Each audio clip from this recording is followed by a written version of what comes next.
le Seigneur Jésus. Merci pour ces moments.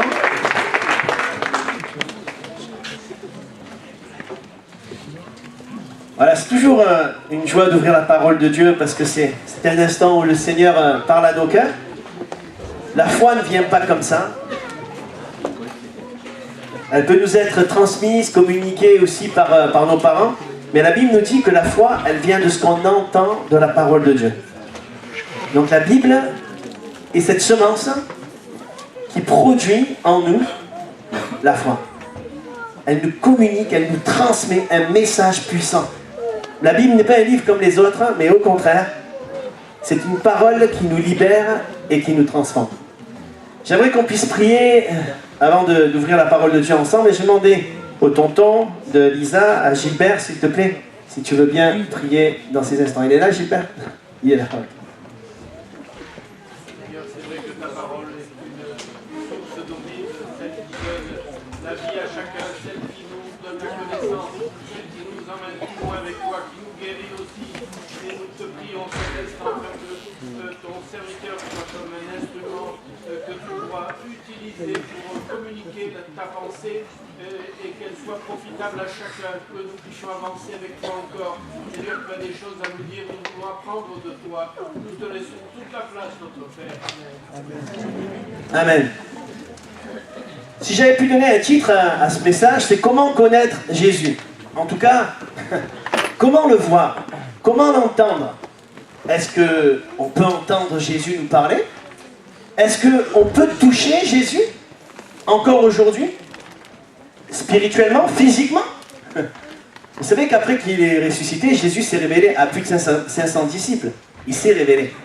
Vous savez qu'il y a des centaines de milliers de témoignages par-delà le monde, je parle de notre décennie, de notre époque, qui témoignent d'avoir vu Jésus réellement avec ses yeux.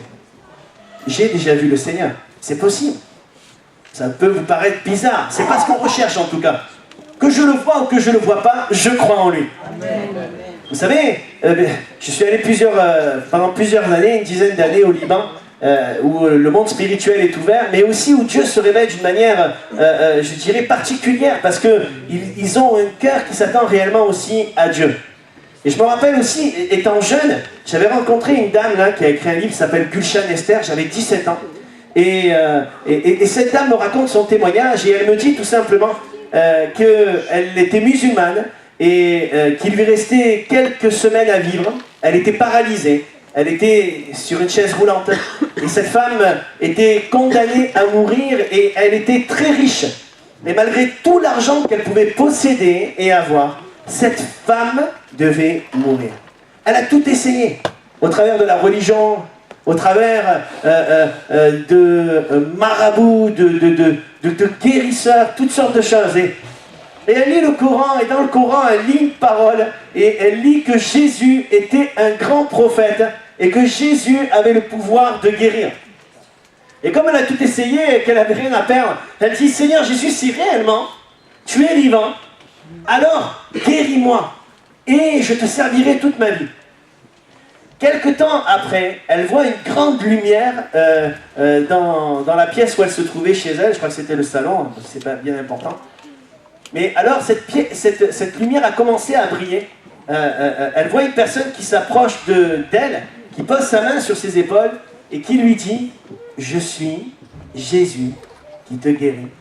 Et alors qu'elle était paralysée, elle s'est levée de sa chaise roulante. Elle a été guérie instantanément. Et cette femme, jusqu'à aujourd'hui, témoigne dans le monde musulman, mais dans tout le monde entier, de ce qu'elle était musulmane, qu'elle était condamnée à mort, qu'elle était paralysée, et de ce que le Seigneur l'a relevée, et que maintenant, elle présente un Jésus vivant, capable de sauver, capable de parler. Amen.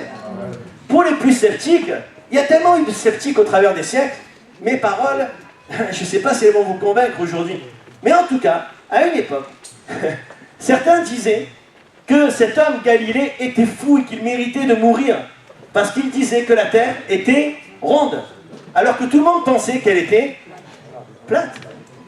Et c'est pas parce que la majorité, bien pensante, bien convaincue, croit que Jésus n'existe pas, qu'il n'existe pas. Il est bien réel. Il est bien là. Mais ce n'est pas tout le monde qui peut le voir. J'aimerais. Mais la Bible dira, au travers de la bouche de Jésus, qu'il y a beaucoup d'appelés, mais peu d'élus. Ça veut dire que Jésus appelle tout le monde à venir à lui, mais pas tout le monde vient. La Bible nous dit aussi, au travers de la bouche de Jésus, que les aveugles voient. Mais est-ce que tous les aveugles voient? La Bible nous dit que Jésus voudrait que tous soient sauvés. Mais est-ce que tous vont être sauvés? Seulement ceux qui se laissent faire par Jésus. Si je suis malade, je tousse, j'ai la bronchite, j'en peux plus, je suis à la maison, et qu'on me dit d'aller voir le médecin, et que je n'écoute pas, est-ce que c'est la faute du médecin? C'est ma faute à moi. Oui ou non? Je suis tout seul là. Est-ce que vous êtes avec moi ce matin? Oui, ça me rassure. Ah ouais. Et des fois, on se plaint de certaines choses dans notre vie, alors qu'on ne va pas voir le divin médecin. Et ma prière ce matin, c'est que tu t'approches de la vraie et seule personne qui peut faire quelque chose pour toi, qui peut t'ouvrir les yeux, et que tu puisses voir qui est réellement Jésus, et comprendre tout l'amour qu'il a pour toi. J'aimerais qu'on puisse lire ce court récit là, dans l'évangile de Jean. D'abord au chapitre 8 et verset 58, vous allez voir que Jésus, de partout où il passe, il y a polémique. De partout où il passe, c'est scandale. Les gens ne le supportent pas, les religieux ne le supportent pas. J'aimerais dire une chose, les choses n'ont pas changé aujourd'hui. S'il y a un film à la télé sur Mahomet, il n'y aura pas de problème. S'il y a un film à la télé sur Confucius, il n'y aura pas de problème. Et quand il y a eu la passion du Christ, ça a soulevé des polémiques sur toute la surface de la terre. On en a parlé dans tous les médias. Et oui, encore aujourd'hui, quand tu parles d'un Jésus sauveur, un Dieu tout-puissant, ça dérange. Mais ce message qui dérange est un message qui change les vies. Ce message qui dérange est un message qui peut te permettre de découvrir Jésus, non pas comme un Dieu lointain, mais comme un sauveur, un ami tout près de moi. On lit ensemble. Les pharisiens commencent à interroger Jésus, c'est des questions pièges. Ça existe, hein? Les journalistes aujourd'hui ils font plein de questions pièges, hein? Non? Mais là, c'était plein de questions pièges. Mais voilà que Jésus va leur répondre et eux, ils vont commencer à grincer des dents. Il dit, Abraham, votre père. C'est qu'Abraham, peut-être 2000 ans avant que Jésus ne soit là, hein, il dit, Abraham, votre père, a tressailli de joie de ce qu'il verrait mon jour. Il l'a vu. Et il s'est réjoui. Les Juifs lui dirent, tu n'as pas encore 50 ans et tu as vu Abraham? Jésus leur répondit, en vérité, je vous le dis, avant qu'Abraham fût, je suis. Là-dessus, ils prirent des pierres pour les jeter contre lui, mais Jésus se cacha et il sortit du temple. Jésus vit en passant un homme aveugle de naissance. C'est de suite en fait. Hein. Ils vont pour le tuer, pour le lapider, et de suite il voit un gars, il voit un besoin, il voit un gars qui est aveugle, il va s'occuper de lui. Ça c'est le Jésus que je sers. Ses disciples lui firent cette question, Rabbi, qui a péché? Cet homme ou ses parents pour qu'il soit né aveugle?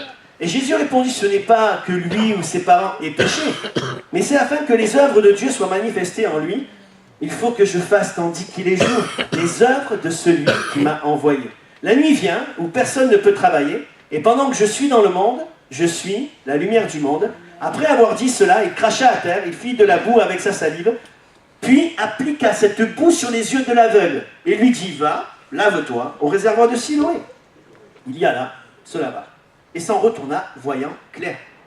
Ses voisins, et ceux qui auparavant l'avaient connu, comme un mendiant disaient, n'est-ce pas là celui qui se tenait assis et qui mendiait? Les uns disaient, c'est lui. D'autres disaient, non, mais il lui ressemble. Et lui-même disait, mais c'est moi. Ils lui dirent donc, mais comment tes yeux ont-ils été ouverts? Il répondit, l'homme qu'on appelle Jésus a fait de la boue, a oint mes yeux, et m'a dit, va au réservoir de Siloé et lave-toi. J'y suis allé, je me suis lavé, et j'ai recouvré la vue. Et il lui dit, où est cet homme? Il répondit, je ne sais. Et quand on lit le récit un peu plus loin, et quand vous rentrerez chez vous, que vous lirez votre Bible, dans l'évangile de Jean au chapitre 9, les pharisiens vont poser des tas de questions concernant sa guérison. À un moment donné, il va en avoir ras-le-bol, excusez-moi l'expression, mais il va dire, écoutez, je sais une chose, c'est que j'étais aveugle, maintenant, je vois. Amen. Amen. Maintenant, je vois. Vous savez, quand vous parlez de miracles et tout ça, on nous prend pour des fous. Les gens sourient avec un petit rictus comme ça quand ils sont très gentils. Ils sont là, celui-là il est gentil, il est brave. Lui, hein. Je veux dire, si vraiment Dieu existait, on le saurait. Hein. S'il était capable de faire des miracles, on le saurait. On le saurait. Vous savez, moi je suis pas né dans une famille chrétienne. En tout cas, ma mère était chrétienne, mais mon père, c'était quelqu'un qui a vécu une enfance assez dramatique et difficile. Sa mère était une sorcière. Et elle l'attachait dans un lit et lui disait: le diable va venir te voir ce soir. Et il était tourmenté par des esprits mauvais. Parce que si Dieu existe, les esprits mauvais existent aussi. Ah oui, vous allez vous dire: mais ici, ils sont bizarres. Ma chérie, on ne revient plus dans l'église évangélique. Mais c'est la réalité. Tout ce qu'on est en train de dire, c'est marqué dans la Bible. Pour nous, ce qui importe, c'est pas l'expérience personnelle qu'on peut raconter, mais c'est ce que dit la parole de Dieu. Quand la Bible dit que Jésus est ressuscité, il n'est plus sur une croix. Quand Jésus dit « tu n'adoreras que Dieu seul », il ne demande pas d'adorer d'autres personnes, si ce n'est lui. Et je le crois, parce que la Bible est la vérité. Mon père est parti à 17 ans. Il s'est engagé dans la Légion étrangère. Il a fait la guerre du Tchad. Il est revenu, il s'est marié avec ma mère. Et avec ma soeur, on a vécu l'enfer jusqu'à l'âge de 14 ans. Rué de coups. À cause de l'alcool qu'il buvait tous les jours. Il était complètement à la masse. Éclaté. Mes collègues se moquaient de moi à l'école. Ils disaient: ah, ton père, on l'a vu, il balbutiait là, comme ça, il est sous, nanani, nanana. Donc il y a une colère qui grandit en toi. Il frappait ma mère, il nous frappait. Mais un jour, l'évangile a frappé à la maison. Même si j'y allais depuis tout petit à l'église, c'était le Dieu de ma mère, c'était le Dieu de mes oncles, c'était le Dieu des autres, mais ce n'est pas le mien. Et moi, je ne le connaissais pas personnellement. Et j'étais tout le temps... je voulais me faire remarquer, donc je faisais toutes sortes de choses mauvaises dans ma vie. Jusqu'au jour où un homme m'a parlé de Jésus, avec une telle assurance et une telle conviction, que ça a bouleversé mon cœur. J'ai dit: putain, si le Seigneur il a fait pour lui, il peut le faire pour moi. Ce gars était un grand costaud, videur de boîte. Et quand tu le voyais, du jour au lendemain, il avait une tête de fou, et du jour au lendemain, il avait une tête d'agneau. Et il me dit: mais Jésus a changé ma vie, Patrick, il peut changer la tienne. Et je suis allé dans ma chambre, étant convaincu qu'il pouvait faire quelque chose pour moi. J'ai prié, tout simplement. Et à ce moment précis, j'ai senti quelque chose de fort dans la chambre, l'amour de Dieu. Et à ce moment-là, j'aurais pu soit partir en courant, soit rester et découvrir qui était Jésus. Qu'est-ce que tu vas faire? Tu veux partir en courant? Ou est-ce que tu veux découvrir qui est Jésus? Vous voyez ce qui se passe avec cet homme dans la Bible? Ça s'est passé avec moi, mais ça s'est passé avec beaucoup de personnes. Jésus a changé ma vie, m'a délivré de toutes sortes de vices. Mais mon père avait le paludisme. Il avait 3 hernies discales. Il avait des maladies incurables. Il était lié par des esprits mauvais. Et quand j'ai donné ma vie à Jésus, le Seigneur a délivré mon père de l'alcool, délivré mon père de tous ses vices, guéri mon père du paludisme. Et mon père a donné sa vie à Jésus. Et ce que Jésus fait pour les autres, il peut le faire pour moi. Jésus a aussi changé ma vie. Parce que je me suis laissé faire. Il a changé la vie de Lisa. Oui ou non? Et c'est pas parce que tu as grandi dans l'église que tu étais chrétienne. On ne naît pas chrétien, on le devient. C'est pas parce qu'on te met une croix autour du cou que tu es chrétienne. Tu es chrétien, chrétienne à partir du moment où tu laisses Jésus entrer dans ta vie.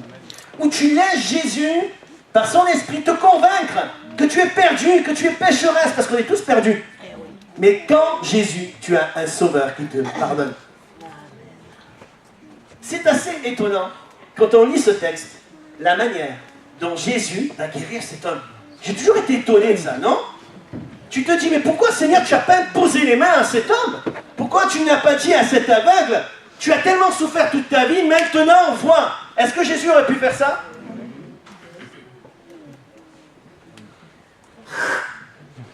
Vois. Ah ouais, c'est dégueulasse, hein? Vous êtes d'accord avec moi? Ah ouais. C'est vrai que j'ai eu du mal, pourtant j'ai eu 4 enfants, à les changer. Quand ils avaient fait caca, je mettais 1 litre de lait sur l'endroit qu'il fallait identifier, comme étant l'endroit contagieux. Je mettais tout le lait là, comme ça. Il y avait un peu de mal au début, mais tout ce qui est bave et tout ça, ça m'écoeure. C'est même pas la peine, je suis là comme ça. Donc, je sais pas, mais Quand tu lis la Bible, mais c'est écœurant. Tu te dis, mais Seigneur, pourquoi tu l'as pas guéri comme ça? Mais c'est écœurant. Pourquoi tu as craché, tu as fait de la boue, tu lui as mis sur les yeux? Eh bien, parce qu'il savait qu'on allait parler de ça aujourd'hui. Non, mais parce qu'il veut attirer notre attention, le Seigneur, sur quelque chose d'important. C'est que pour qu'un miracle se produise dans ma vie, j'ai besoin de croire que Jésus peut le faire. Non seulement j'ai besoin de croire que Jésus peut le faire, et j'ai besoin de me laisser faire. Parce que franchement, il faut de la foi pour se laisser cracher sur la tête et se laisser faire de la sorte. Tu as besoin de croire dans ces instants maintenant que même si c'est gore, d'après toi, le sacrifice de Christ, c'est que Jésus, en crachant, il démontre à tout le monde qu'il a mélangé sa nature avec la nôtre. Et que le mal qui nous atteignait, le péché, le mal qui nous contaminait, Jésus l'a absorbé, il a mélangé. La Bible nous dit qu'on est poussière, on retourne à la poussière. Et c'est la raison pour laquelle il a pris la poussière, pour nous montrer qu'il mélange sa nature avec la nôtre. Mais que grâce à sa nature, à son amour, à sa puissance, à son sang qui a coulé sur la croix, il nous nettoie complètement. Il n'y a pas de possibilité d'être changé. Il n'y a pas de possibilité de voir si tu ne laisses pas Jésus toucher ton cœur et changer ta nature, changer ton identité. Oui. Paul dit, ce n'est plus moi qui vis, c'est Jésus qui vit en moi. Hein? C'est pas parce que je vais mettre un costume de Superman que je vole. C'est pas parce que je mets un costume de Spider-Man que je vais pouvoir envoyer un fil là et partir loin là-bas. L'habit ne fait pas le moine. C'est pas parce que j'ai un sourire, c'est pas parce que je parais être heureux que je le suis.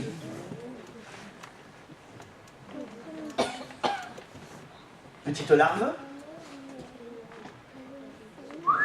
chrysalide, papillon. Hein? Tu te dis comment ce truc il va voler. Mais ça c'est une transformation. Et ce que Jésus veut faire, c'est une transformation dans ton cœur, dans ta vie. Mais tu as besoin de te laisser faire. Tu as besoin de croire que Jésus peut mélanger sa nature à la tienne. Et l'apôtre Paul dira, c'est plus moi qui vis, c'est Jésus qui vit en moi. L'apôtre Paul a persécuté l'Église. Il a fait tuer Étienne, le premier martyr. Il a tenu le linge de tous ces bourreaux qui ont lapidé Étienne. Il a été persécuteur de l'Église. Mais l'apôtre Paul est devenu l'apôtre le plus important dans la parole de Dieu. Je ne sais pas si je peux dire le plus important, mais en tout cas, celui qui a écrit le plus d'épîtres et celui qui nous a laissé le plus d'enseignements inspirés de la part de Dieu. Cet homme a été littéralement transformé, changé par Dieu. Cet homme qui persécutait, cet homme qui était mauvais, Dieu a changé sa nature. Cet homme qui avait sa religion ne s'est pas caché derrière sa religion. Et peut-être que tu viens ce matin et tu te caches derrière ta religion. Tu dis, moi non, mais j'ai ma religion. Mais qu'est-ce qu'elle fait la religion dans ta vie? Le seul qui peut changer ta vie, c'est Jésus. La religion, elle vient, elle ne change pas l'intérieur. C'est l'extérieur. Mais ce que Dieu veut, c'est changer ton intérieur. Et Jésus ne dit pas, donne-moi ton argent, donne-moi ceci, donne-moi cela, mais donne-moi ton cœur. Parce qu'il peut, d'un cœur de pierre, en faire un cœur de chair. Un cœur dur, il peut l'assouplir. Comme le fait le potier avec l'argile. Le Seigneur, si tu le laisses faire, si tu laisses atteindre ton cœur, il va le changer. Et il va faire un cœur qui va au rythme du sien. Si tu fais comme cet aveugle, tu te laisses faire, alors tes yeux, ils vont voir. Comme je disais tout à l'heure, nous sommes tous ces aveugles. Tant que nous n'avons pas vécu cette expérience avec Jésus, nous ne pouvons pas comprendre la parole de Dieu. Et nous ne pouvons pas comprendre qui est Jésus. Mais c'est à notre portée en fait. Ce que Jésus a fait pour nous, il a fait aussi pour toi. Vous savez ce qui est extraordinaire avec Jésus? Il parle aux pharisiens, ils veulent le tuer. Et lui, il dit pas, bon, là ça craint, c'est chaud pour moi, il faut que je m'en aille. Non. Il prend son temps. Il va s'arrêter et il va s'occuper de cet aveugle. Et c'est ça l'évangile, les amis. c'est que nous sommes la priorité. Tu es la priorité de Jésus. Il n'est pas intéressé par lui-même, il est intéressé par toi. Tu es sa priorité. Et sur la croix, il s'est mis en danger pour toi. Il est descendu de son ciel de gloire. Il avait tout ce qu'il voulait. Il s'est fait simple homme. Et en mourant sur la croix, il s'est dressé comme un bouclier pour toi. Amen. En disant, parce que la Bible nous dit que le salaire du péché, c'est la mort. Hein. C'est-à-dire qu'il y a deux chemins. Un qui mène à la vie éternelle avec Christ. Un qui mène à la vie éternelle sans Christ. En enfer, dans les flammes éternelles. Où notre corps est un corps toujours reconstitué, un corps glorifié, et avec des souffrances éternelles. Est-ce que c'est ça que tu veux? C'est pas pour vous faire peur que je dis ça, c'est pour vous dire la vérité. C'est écrit.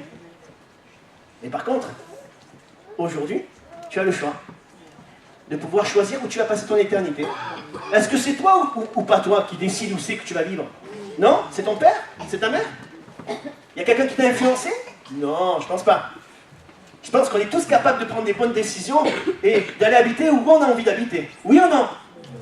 Et quand tu achètes une maison, tu deviens propriétaire. C'est ça, hein? Vous êtes avec moi? Oh, je vous ai rien fait, je ne vous ai pas volé de l'argent. Ça va? Vous m'en voulez ou quoi? On est ensemble? Vous êtes avec moi? Tu choisis si Jésus peut devenir le propriétaire de ta vie. Est-ce que tu veux d'un propriétaire? C'est pas tout le monde qui veut d'un propriétaire. Est-ce que tu veux que le Seigneur devienne le propriétaire de ta vie? Mais en tout cas, si tu ne veux pas, tu as le choix. Mais quand tu seras devant Dieu, tu n'auras pas d'excuses en tout cas. Tu as entendu de la bouche de mon serviteur Patrick Alvadalejo, c'est comme ça que je m'appelle en fait. Patrick, que maintenant, le choix t'appartient. Qu'est-ce que tu as choisi? Choisis la vie et non la mort, nous dira la Bible. Je crois que Lisa, elle a fait le bon choix. Lisa? Oui? Tu regrettes? Je t'ai forcé? Ton père t'a forcé? Personne t'a forcé? Tu aimes Jésus? Tu veux le suivre? Mais moi aussi. Et toi? Et toi? Je vais terminer par là. Il y aurait tellement de choses à dire sur ce texte, je pourrais y rester jusqu'à l'après-midi. Hein. Vous n'êtes pas pressé? La Bible nous dit que cet homme va se laisser faire et Jésus va lui dire une parole, il va dire « Va te laver au réservoir de Siloé ». Si cet homme n'était pas allé, il aurait pu ne pas y aller, il aurait pu ne pas écouter, il serait resté aveugle. Donc ça t'appartient. Est-ce que tu veux rester comme tu es, aveugle? Est-ce que tu veux rester comme tu es, quelqu'un qui vit dans l'illusion de croire que de vivre sans Dieu, on ne se débrouille pas trop mal et qu'on a besoin de rien d'autre. Mais sans le Seigneur, on ne peut rien faire. Est-ce qu'on est réellement maître de notre vie? Est-ce qu'on peut se vanter du lendemain, comme le dit la Bible? Une petite maladie. Vous savez, j'ai vu des centaines de personnes mourir. Des centaines de personnes mourir. À tout âge. 6 ans, 8 ans, 12 ans, 20 ans. De toutes sortes de maladies. Eh oui, quand on est pasteur, on voit des miracles. Mais on voit des drames aussi. On voit des gens partir. La seule question que l'on se pose à ces moments-là, est-ce qu'ils ont fait la paix avec toi, Seigneur? Est-ce qu'ils sont prêts à te rencontrer? Et le plus important, la Bible nous dit, réconcilie-toi avec le Seigneur. Vous savez, peut-être vous vous dites, punaise, il est dur celui-là, il nous envoie la sauce ce matin, là, il nous dit des trucs comme... Mais quand on est pasteur, notre responsabilité, c'est pas d'amuser la galerie. Maintenant, il y a des pasteurs, ils amusent la galerie. Ils prêchent plus la parole.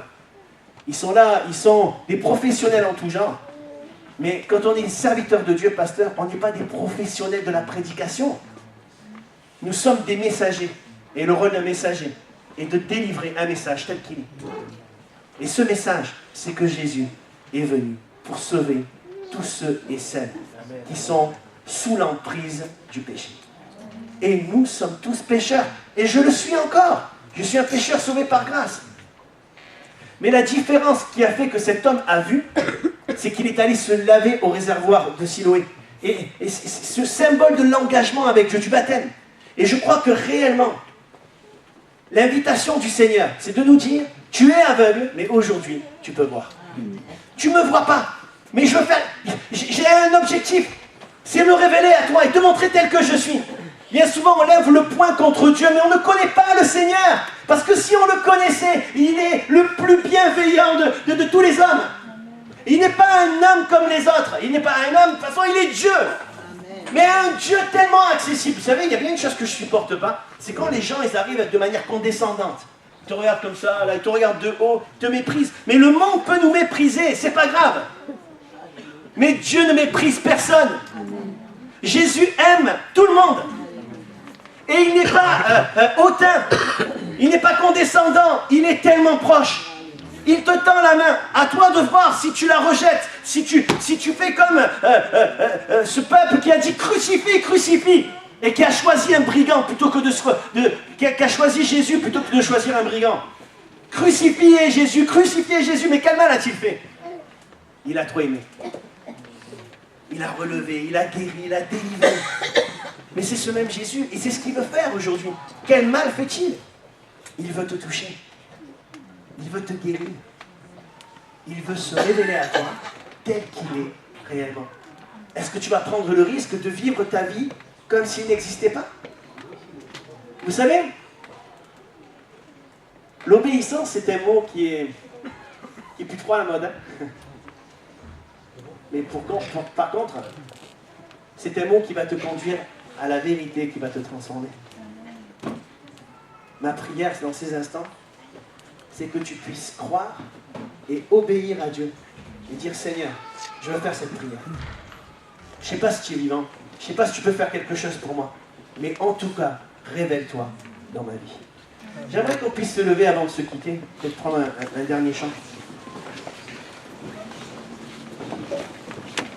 Et j'aimerais prier pour vous ce matin.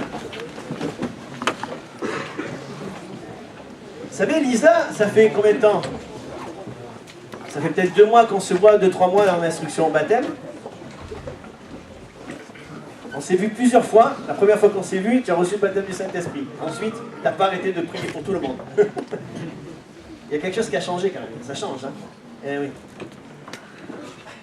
Et je peux dire une chose, c'est que Lisa, elle n'a pas cessé de prier pour tous ses amis, tous les gens de son entourage, et de vous bénir dans ses prières, et de dire, Seigneur, qu'ils te connaissent comme moi je te connais.